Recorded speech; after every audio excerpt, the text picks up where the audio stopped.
Hello everyone, fellow petrol heads, fellow car enthusiasts, and of course motorsport fans. This is Hopper's Motorsport Vlogs. Good morning, good afternoon, or even good evening. Welcome into Wednesday, the 3rd of July 2024. Hope everyone's doing well. It's coming up to 10 to 10 in the morning here in the UK. And yes, we are into week 2 already of the 2024 Quick Fit British Touring Car Championship summer break. I think it's only fair that I now dive in and do the driver ratings, the summer break driver ratings. I'll try and get through everyone as best as I can today. I may do it in 2 parts. I may do number 1, which is Ash Sutton, down to number 32, or maybe number 33. Number 32 is Dan Rowbottom, number 33 is Adam Morgan.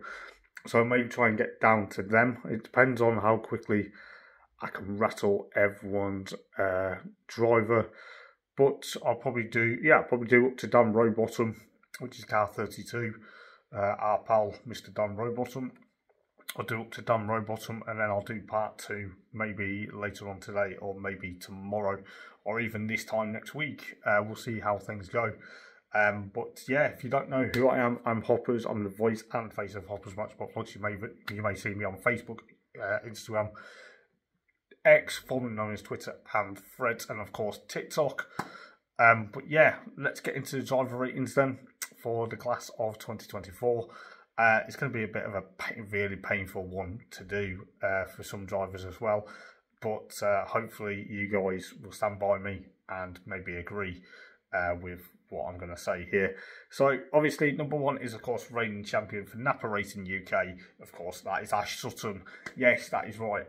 Ash is coming to this season so far to become one of the first of the 2 5-time champion to come into the season. He's already a 4-time champion, but he's one of 2 drivers this season that is going to try and make it the magic number 5. Can you believe we've never had a 5-time British Touring Car champion before? It will be history making. For someone like Ash Sutton though, I'm going to go on about him. This season has been a bit of knocking on the door, getting them points, points make prizes. Of course, we know in BTCC, but he's been knocking on the door. He's had a few podiums there and then. He's only had 1 race win this season though, this far. He's already at Thruxton in race number 3. It was looking likely at Thruxton though that with a damaged splitter, Ash has been thereabouts. He's always been inside the quick 6 qualifying. He's always been to be in the last 6 of qualifying throughout the year so far. And what's happened is Ash, like I say, he's knocking on the door. He's been getting podiums. He's been getting points.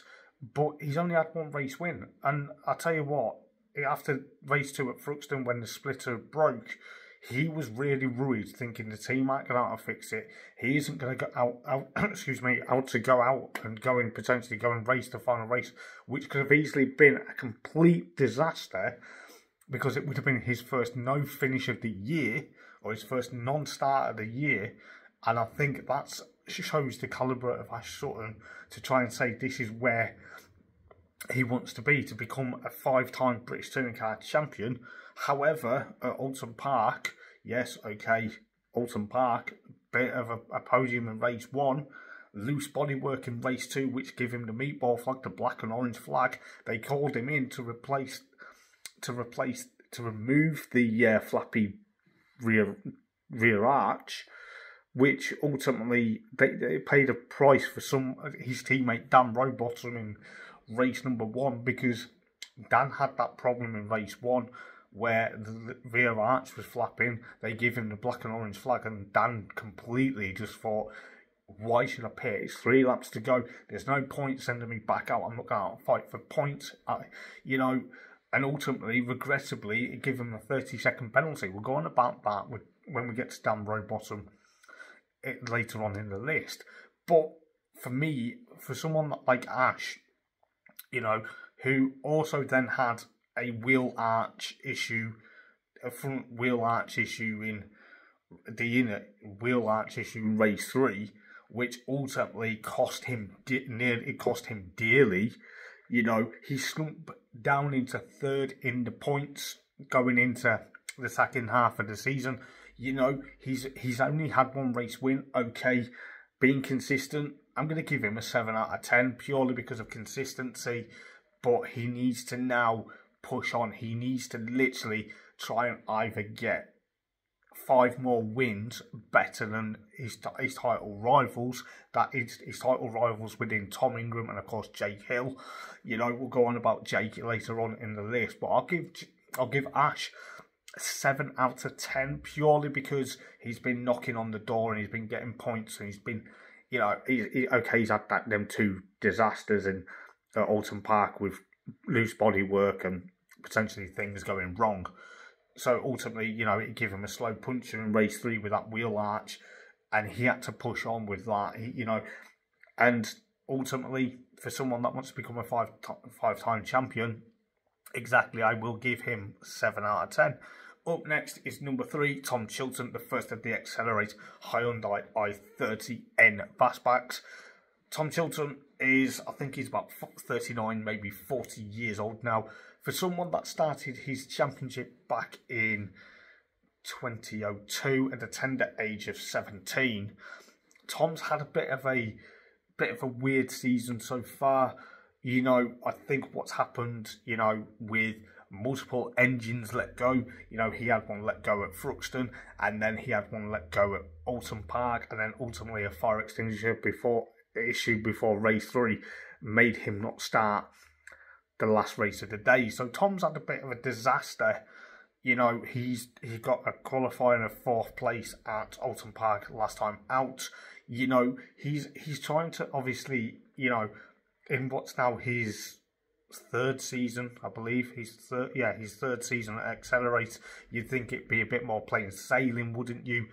But obviously with mechanical issues there and then, you know, I do feel sorry for Tom. Yes, okay, hopefully in the second half of the season it does push on quite a bit and maybe things will pick up a bit and maybe he will get a few race wins. He's had a race win at Croft before, back in 2019.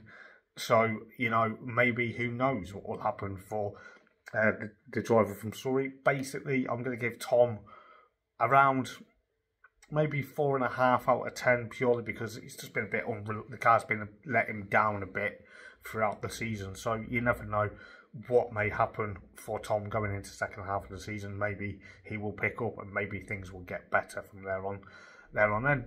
But up next is 2 of the Speedworks newcomers. That is right, Speedworks have got 4 cars and 4 new driver lineups. We've got the 2 teammates in the Gazoo side of the garage. Up next, and number 11 is of course Andrew Watson, the reigning Jack Sears Trophy winner. Basically, what more do you want? Jack Sears Trophy winner with Power Max last season in 2023. For someone who's now in a baptism of fire, to literally, for someone that's having a baptism of fire to go into a works team and a new car and a new team, I think personally for Andrew, he's had quite a few point scores, finishes. He's been in the points thereabouts. He's had 1 DNF already at Thruxton. But my God, you know, to be in the points consistently, but then have 1 DNF to your name, ultimately, okay, that's not where the points are. Like it may be 15th, 13th, 4th, you know, 6th, 10th, whatever. He's done exceptionally well to get where he is. You know, he's landed on his feet quite well at Speedworks at the moment. It might probably taken a bit more time than he anticipated to try and get onto the podium, or at least try and get a race win overall. So really, I think the young guy, Northern Irishman, you know, fair play to Andrew. He's a great peddler, you know, but he's taken his time at Speedworks, I think, and that's what's kind of like playing on his mind, you know, being at Speedworks, maybe having a bit of a, you know, as I say, baptism of fire, joining a race-winning team such as Speedworks, you know, obviously with the likes of George Gamble, Ricky Collard, and of course Rory Butcher leaving the squad, you know, this season, to have a new teammate, well, 3 new teammates, should we say, because obviously, you know, his teammate is next on the list, Rob Huff. But for Andrew, I'm going to give him a solid 6 out of 10, purely because he's in the points. He's consistent. Yes, okay, he's had one non-finish, but he needs to, he needs to really push on. Yes, okay, at Brands Hatch he got penalised for some contact with, I think it was with Tingram, but basically I think he's going to do okay in the second half of the season. I think hopefully Speedworks will pick up the pace. The car's a bit, I think the car's just a bit not up to scratch as they want it to be, but hopefully he will get further up the field and potentially hopefully get onto the podium. Up next is his teammate, number 12 is Rob Huff. Yes, people know, or undoubtedly people were saying probably the worst kept secret of the season when Rob got announced to come back into the BTCC full time. He's raced away for a number of years. He's last in the BTCC in 2004, which is 20 years ago, and he had 2 race wins there. As I say, Rob is new to Speedworks. He's new to the car. He's got 3 new teammates to work off and help out, potentially. But it's a lot of things. What surprised me with Huffy coming back to BTCC, first couple of races were probably a bit sketchy until that win at race 3 at Snetterton. To see potentially a world touring car champion and probably a multi-champion in, around the globe. And to see him back in BTCC for a full season with Speedworks, I'm going to be brutally honest. I think it's bleeding great that he's back. I think, having to have time away racing around the globe, he's not just he's a 7-time Macau Grand Prix winner in touring cars. What more calibre do you want at Speedworks? And I think that's why Speedworks then said, right, we'll sign Rob for 2024. I think, personally, like I say, Rob's had that first win at Snetterton in how many years in BTCC? 20 years. To see him win at Snetterton, I was there. Personally, I was great because it's his home circuit. And I think he really wanted to show, what the fans, what really he's missed over the last couple of years, and to push on with all sorts of things, to see how quick he goes. But I think I'm going to give him a solid 7 out of 10 purely because, he's thereabouts. He's learning the car every time. But for that race win at Snetterton, it's purely why I'll give him a 7 out of 10. For someone that's been away for so many years to come back and go and win, I thought it'd take him a long time, a very long time I thought it'd take till the second half of the season for him to get his race win. But no, it took him till the 9th meeting of the year at the 9th meeting, the 9th meeting of the year at Snetterton to win. So at the 3rd meeting at Snetterton in race 3, to win that and get a 1, 2, 3 for Speedworks, even though the other cars were the sister team or the satellite team, I think personally Rob deserves a slap bang 7 out of 10 purely because of that. So up next we do have another Accelerate car, and that is of course number 14, Ronan Pearson. To be fair, I'm not going to lie, Ronan has had a huge baptism of fire last season coming into BTCC to learn the ropes, to learn Jack Sears Trophy. He's trying to contend for the Jack Sears Trophy at the moment. He's really, he's not struggling. He's no mean feat. He got a race victory this season at Brands Hatch in the 3rd and final race because he pulled off an absolute stellar move. Was it a stellar move that he pulled, I think, or was it someone else that pulled?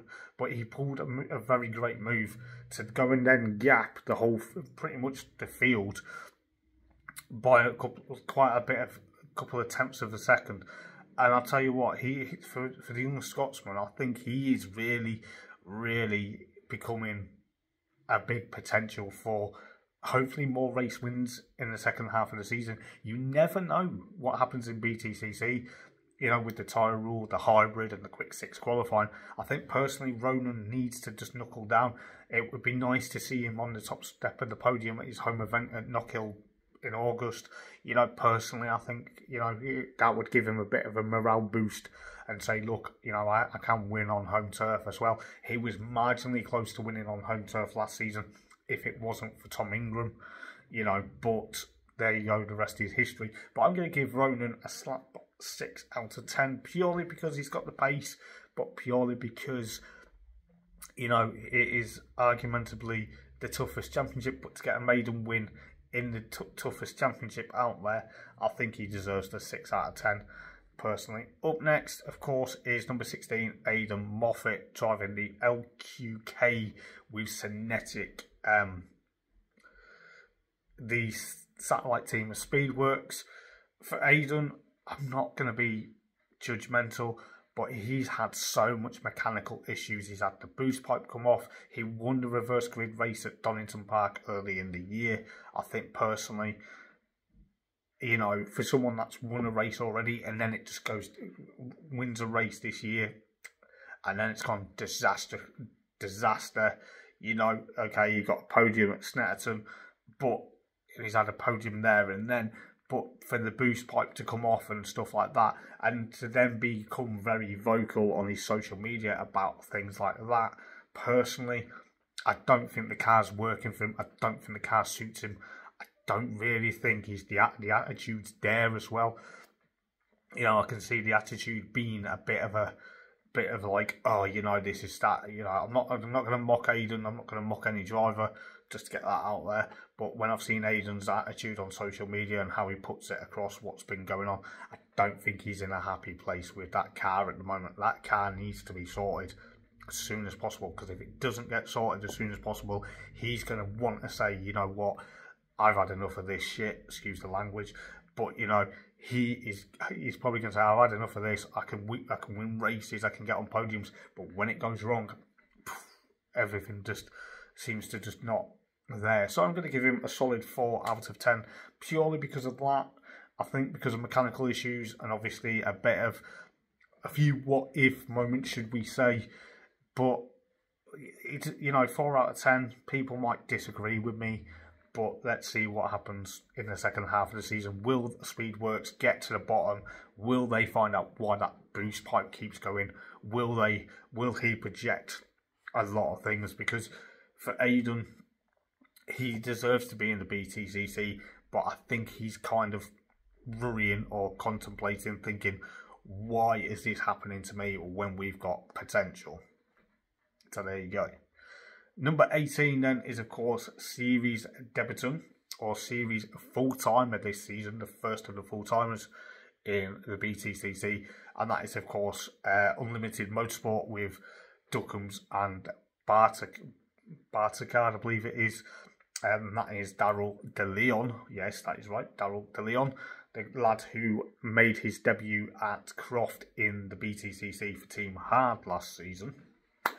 Daryl has had a bit of a yo-yo effect in BTCC this season so far, to actually get into a very, very, very good qualification at Donington Park in the first meeting of the season, to personally then obviously push on and to show the big guys, the big teams out there, that kid will be going places, Okay, like I say, he's had a bit of a yo-yo effect. He's then obviously had some, I'm not going to say issues, but he's had some bit of times where I think the car's not been up to scratch. The Cooper was just, it wasn't 100% ready at media day, which ultimately he did an outlap and then did an in-lap at the end in the afternoon session at Donington as the thunderstorm rolled in at media day. So for Daryl, I think I'm going to give him a solid 5, purely because I think he's got potential. He's got potential to hopefully get, higher up on the grid, and potentially higher up in the races. But personally, I think he's a great kid. I met him last year, and for someone, I think he raced the Radicals to start with before jumping into the BTCC. So there's a lot of things ongoing with what I think Daryl should do, but Hopefully, second half of the season, he does okay. Up next is, of course, number 19. Yes, this is right, number 19, and that is Bobby Thompson.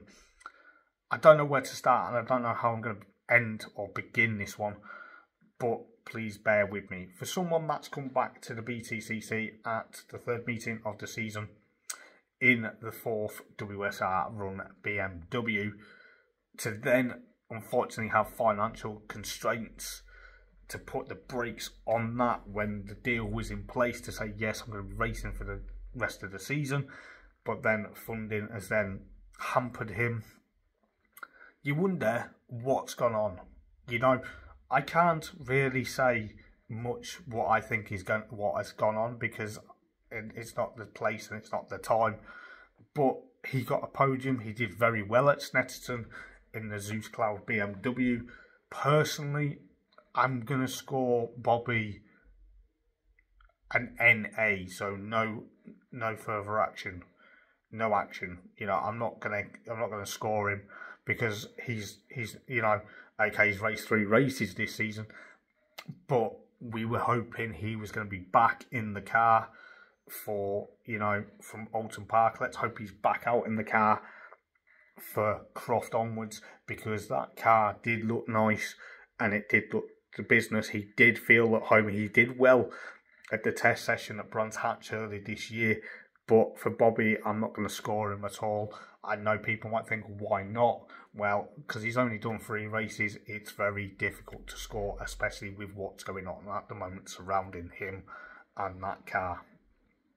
Up next is, of course, number 20, the stalwart of WSR and the stalwart of the BTCC at the moment is, of course, Colin Turkington, the second driver to try and win 5 Drivers' Championships this season. He is a 4-time British Touring Car champion.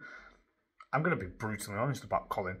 I think Colin has had so much potential this year to get 2 race wins at Brands Hatch early this season.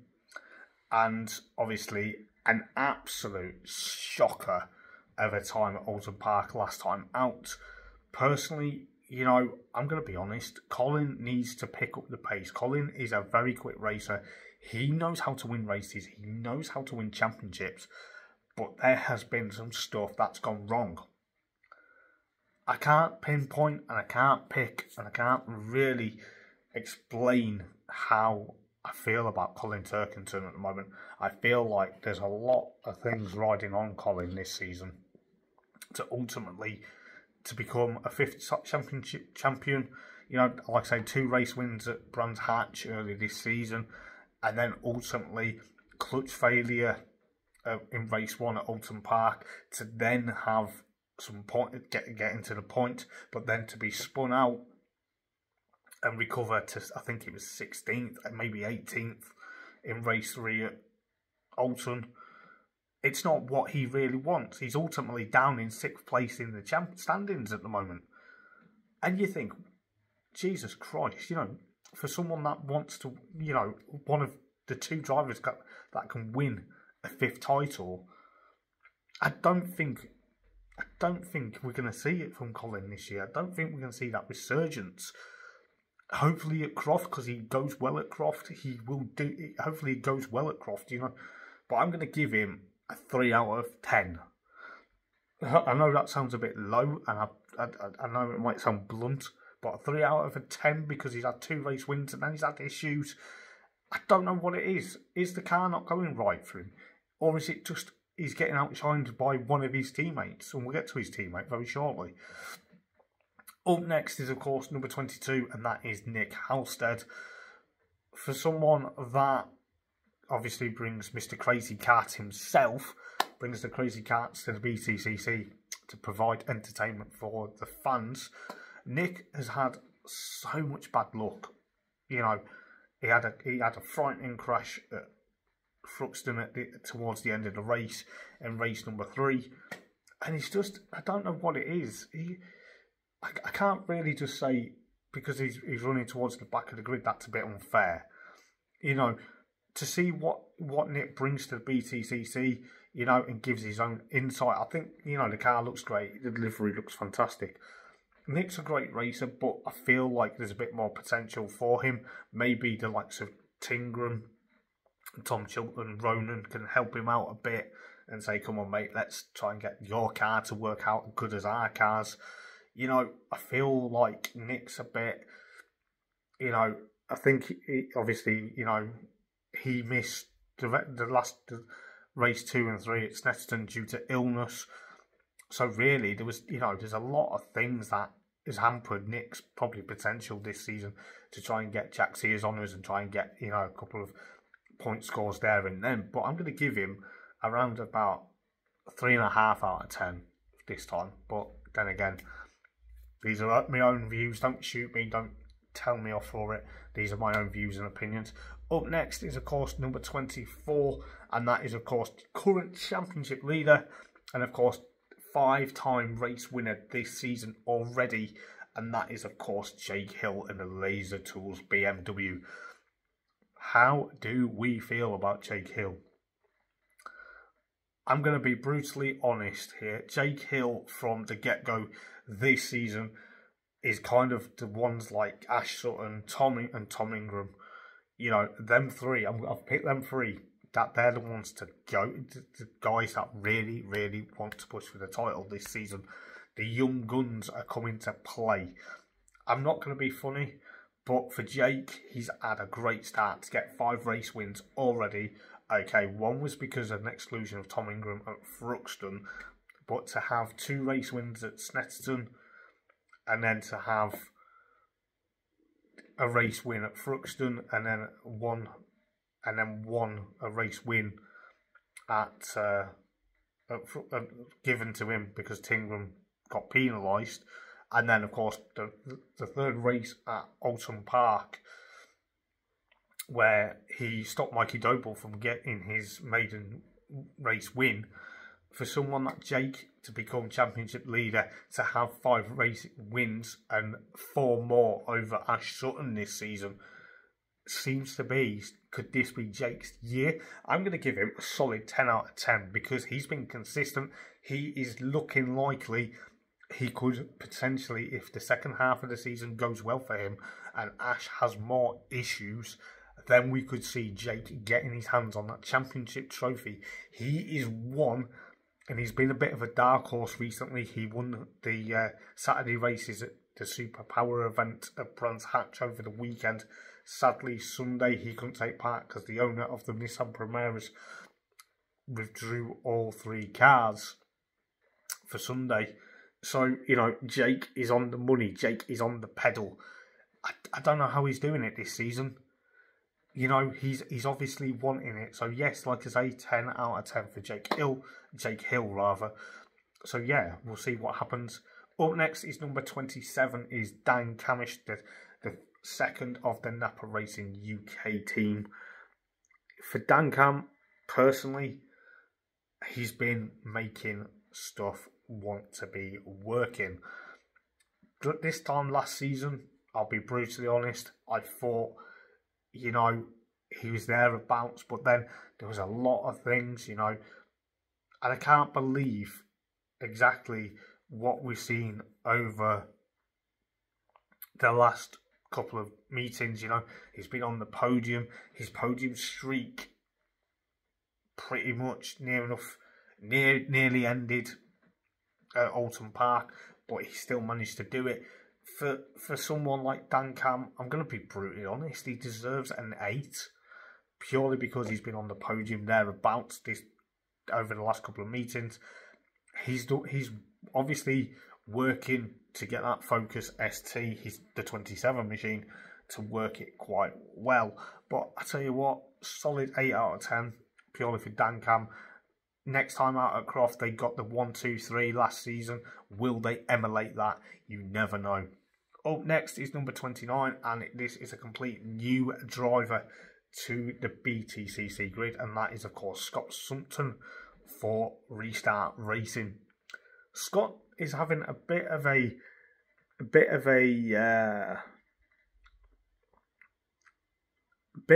season where it has to be a learning curve. Some of the circuits he's never been to, And argumentably, it's a new championship. It's a new car for him. Personally, you know, he's doing okay. I don't think he's suffering really badly with adapting to the BTCC. I think he will get there. You know, I think he's had a Jack Sears Trophy win. I'm not too sure. Correct me if I'm wrong. But I'm going to give him a solid 5.5 out of 10. Purely because he's just pushing on. And, you know, hopefully he gets what he wants. But, you know, to say BTCC is very difficult. And it is a very difficult, you know, championship to come into. Okay, he's been in TCR for how many seasons? But he's doing quite well, I think. I think he's just learning the ropes of BTCC. Wouldn't be surprised if we see him take a Jack Sears Trophy win if he hasn't already this season, which will be great to see. Up next and last of the first part of the driver ratings, and that is, of course, number 32, our pal, Mr. Dan Rowbottom. I don't know how I'm going to judge Rowbottom. To be honest, if any Rowbottom fans are like me are watching this, I just want you guys to be reassured that I'm not going to give him a really bad score. I'm going to give him sort of a moderate score. For someone that won the Jack Sears Trophy Championship in 2021, and of course 2-time race winner, Dan has had so much bad luck this season so far.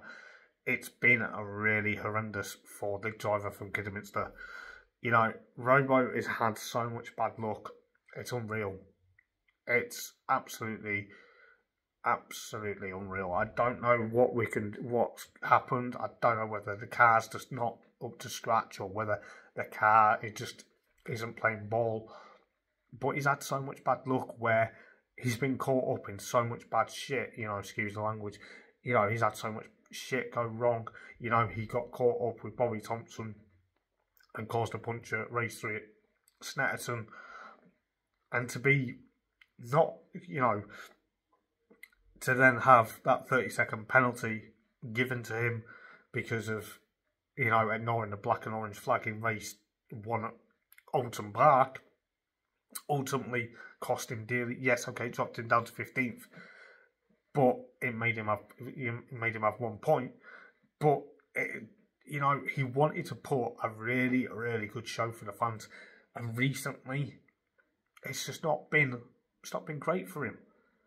And I'm not gonna lie, and I'm not gonna bullshit, but I'm gonna score him around a 5.5 purely because he will get there. He will get a race win. He will get on the podium, we hope, in the second half of the season. Otherwise, what is going to happen? Ultimately, you know, I feel like I'm going to cry doing this bit, so bear with me. But ultimately, what is going on? You know, what is going on? Why is Dan having so much bad luck? Why is it going wrong?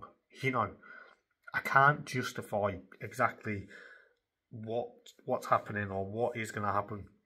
So hopefully in the second half of the year, Dan will pick up and the rating will change. So that is part 1 of the BTCC driver ratings for the summer break. I hope you've enjoyed this. Please don't forget to like, comment and subscribe.